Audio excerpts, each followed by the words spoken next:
Olá.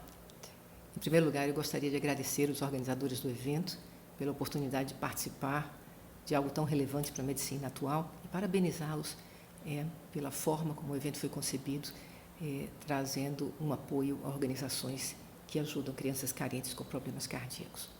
O tema que me foi passado foi cardiologia fetal em tempos de pandemia.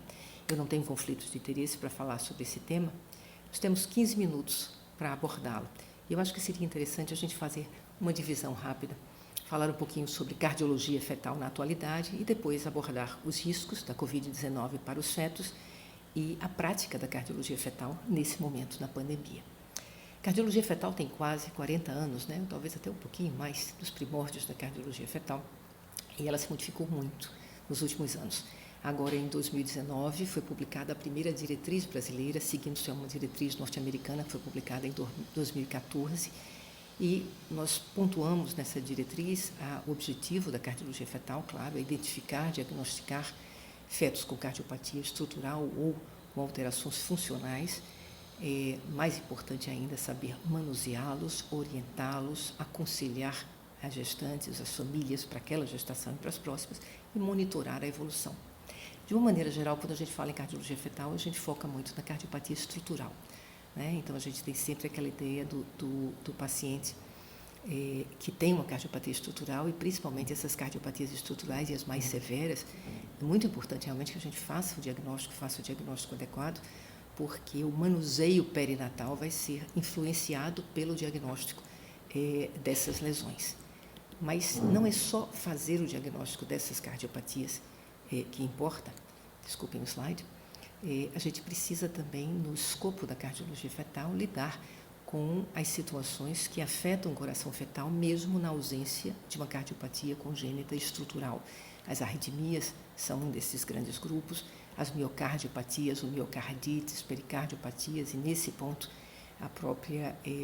as infecções virais e a própria Covid-19 é algo que nos preocupa na avaliação dos pacientes, situações extracardíacas, mas que levam a sobrecargas dos corações fetais, como é o caso, por exemplo, da transfusão feto-fetal, da compressão externa do coração, por exemplo, na hérnia diafragmática, e em situações como o uso de medicações que podem alterar o funcionamento cardíaco.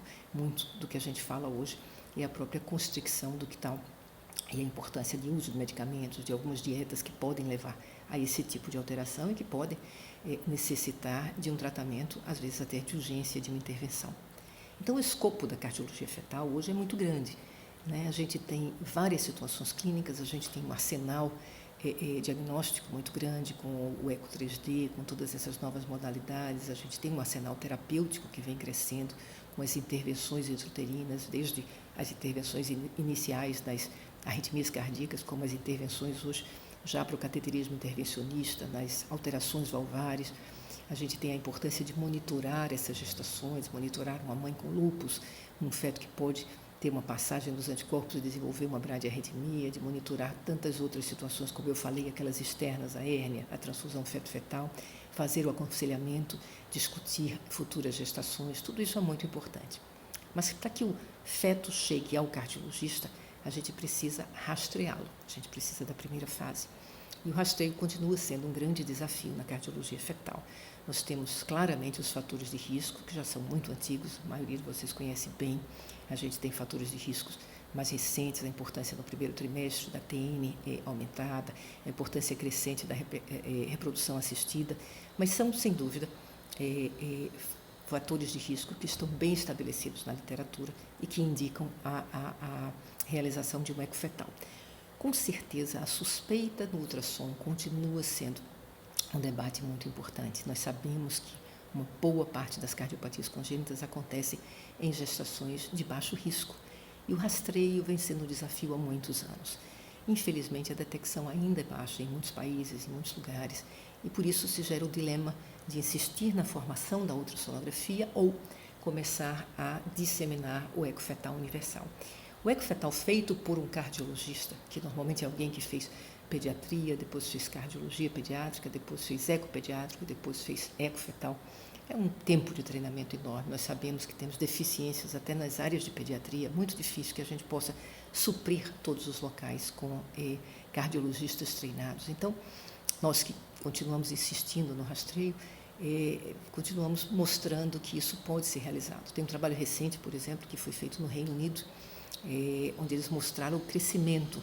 Vocês veem um crescimento percentual em todos os locais, na Inglaterra, na Irlanda, na Escócia, no país de Gales, e eles fizeram especificamente com 13 hospitais do país de Gales, publicaram agora, no ano de 2018, publicaram esse trabalho, mostrando uma elevação de 38% para 69% na detecção pela imagem de 4 câmaras e de 8% para 53% nas imagens de fios de saída, que é um ponto, com certeza, onde a gente precisa estar focando mais no treinamento dos profissionais de saúde.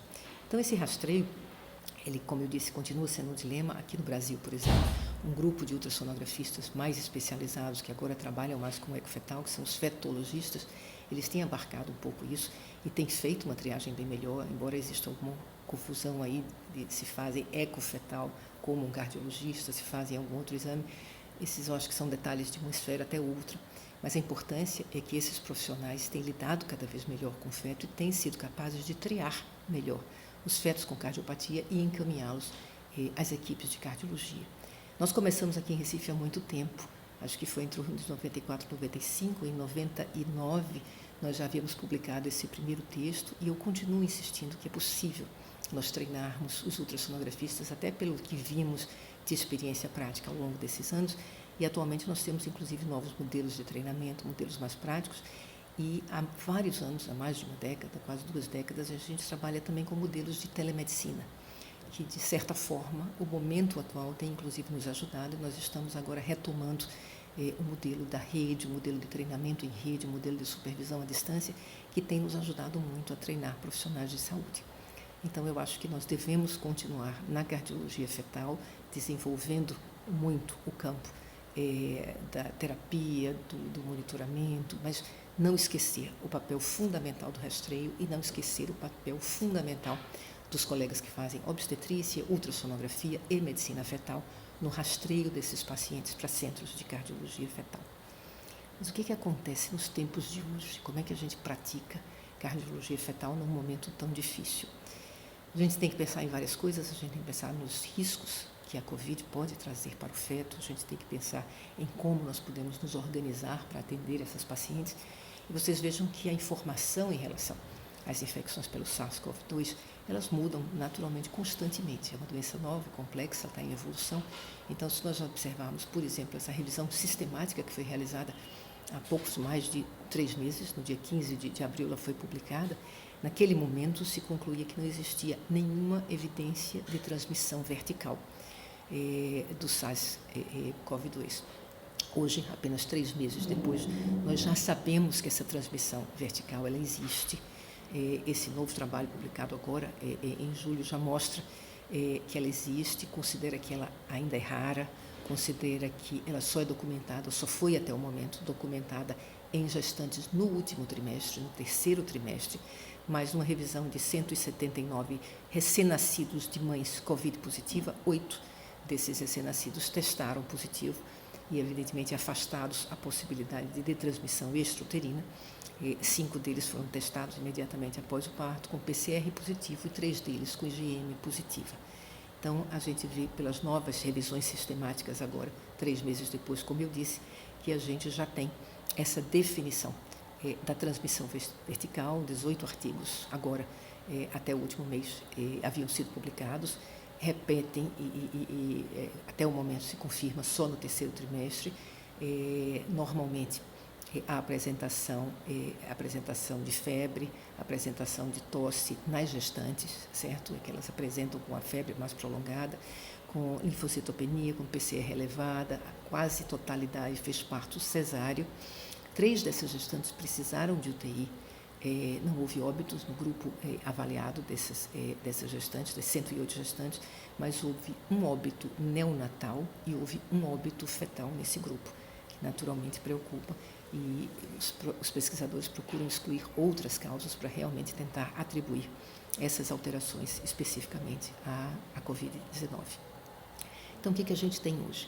A gente tem uma doença em evolução, mas que nós sabemos que a transmissão vertical ela pode existir, embora no momento pareça rara e no momento só tenha sido detectada no 3º trimestre.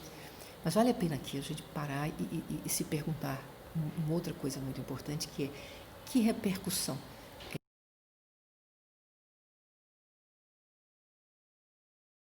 semanas atrás com uma equipe do Great Ormond Street de Londres e discutimos um pouco a Covid em crianças, falando um pouco da experiência do Reino Unido, experiência grande que eles têm, e a nossa experiência que está se desenvolvendo agora com essa doença. E nesse seminário nós focamos em cima da doença inflamatória multissistêmica, né, da importância dessa doença inflamatória multissistêmica. E uma das coisas que chama atenção e que nos preocupa muito é que viemos dizendo que na criança a doença era muito leve, na maioria dos casos, graças a Deus ela mas agora recentemente foi descrita essa doença que cursa com a febre persistente, com sinais inflamatórios, né, com neutrofilia, linfopenia, PCR elevada, disfunção de um ou de vários órgãos, né, com um choque, com disfunção cardíaca, respiratória, renal, gastrointestinal ou neurológica, com achados que lembram a síndrome de Kawasaki, alterações de coronárias, né, que é algo importante, excluindo-se, é claro, outras causas infecciosas, causas de miocardite que o feto poderia ter, o recém-nascido, ou a criança, desculpem, poderia ter. E é importante citar que para o diagnóstico dessa síndrome, a PCR, desculpem, tem ali PCA, a PCR para SARS-CoV-2, ela pode ser positiva ou negativa, então não tem que ser um PCR positivo. No dia que discutimos isso, nós tivemos vários colegas de todo o Brasil e uma colega que nós chamamos para apresentar um caso foi a doutora Adriana, que é uma colega de Minas Gerais.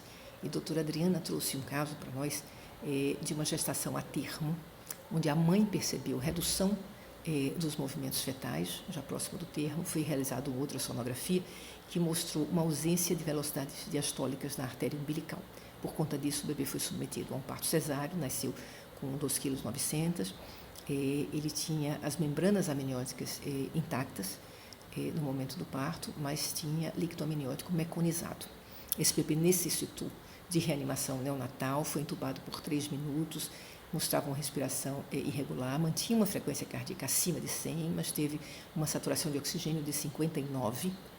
Foi observado mecônio espesso na traqueia e, após aspiração, ventilação com pressão positiva, essa criança passou por uma frequência cardíaca de 150 e manteve uma saturação de oxigênio de 98. O Apgar dessa criança foi de 3,8 ao nascimento.